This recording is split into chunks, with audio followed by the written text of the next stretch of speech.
Doctor ortho, अब दर्द भी घुटने टेकेगा। दिल्ली के द्वारका इलाके में हुए एक दर्दनाक सड़क हादसे ने पूरे समाज को झकझोर कर रख दिया है। 3 फरवरी को सेक्टर 11 में स्कॉर्पियो कार की टक्कर से 23 वर्षीय साहिल धनेश्रा की मौके पर ही मौत हो गई। इस हादसे के बाद साहिल की मां इन्ना माकन का दर्द, गुस्सा और सवाल आज हर माता पिता के लिए एक चेतावनी बन गया है। आरोपी नाबालिग के पिता की ओर से मीडिया के जरिए मांगी गई माफी को ठुकराते हुए इन्ना माकन ने साफ कहा कि इस बात की माफी सॉरी कह देने से मेरा बच्चा वापस नहीं आएगा, मेरी पूरी दुनिया उजड़ गई। इन्ना माकन ने बताया कि उन्होंने अपने इकलौते बेटे को अकेले पाला, उसकी पढ़ाई लिखाई और भविष्य के लिए जीवन भर संघर्ष किया।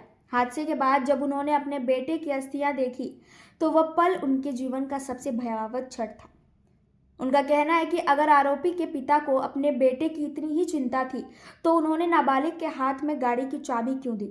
एक छोटी सी लापरवाही ने एक मां की पूरी जिंदगी छीन ली। मां ने समाज से भावुक अपील करते हुए कहा कि नाबालिग बच्चों को वाहन देना सीधे तौर पर अपराध है। मेरे बच्चे की बलि सबक बने।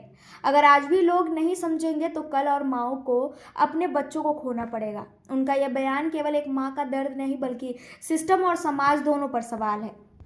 पुलिस के अनुसार हादसे के समय स्कॉर्पियो एक 17 वर्षीय नाबालिग चला रहा था। टक्कर इतनी तेज थी कि साहिल की यामाहा R15 बाइक चकनाचूर हो गई और साहिल की मौके पर ही मौत हो गई। टक्कर के बाद स्कॉर्पियो एक खड़ी स्विफ्ट डिजायर से भी जा टकराई, जिसमें कैब चालक अजीत सिंह घायल हो गए। नाबालिग चालक को मौके पर ही पकड़ लिया गया था।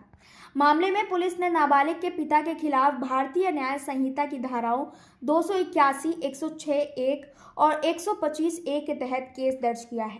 साथ ही मोटर वाहन अधिनियम 1988 की धारा 199(a) भी लगाई गई है, जिसमें नाबालिग द्वारा ट्रैफिक अपराध किए जाने पर वाहन मालिक या अभिभावक की जिम्मेदारी तय की जाती है। पुलिस ने यह भी खुलासा किया कि शुरुआत में नाबालिग ने अपनी उम्र को लेकर गलत जानकारी दी थी। 4 फरवरी को किशोर को जुवेनाइल जस्टिस बोर्ड के सामने पेश किया गया, जहां से उसे ऑब्जर्वेशन होम भेजा गया। बाद में 10 फरवरी को बोर्ड परीक्षा देने के लिए उसे अंतरिम जमानत दी गई।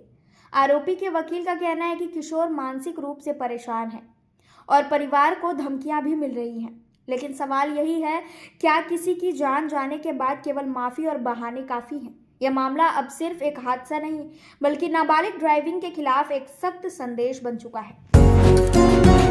डॉक्टर ऑर्थो, अब दर्द भी घुटने टेकेगा।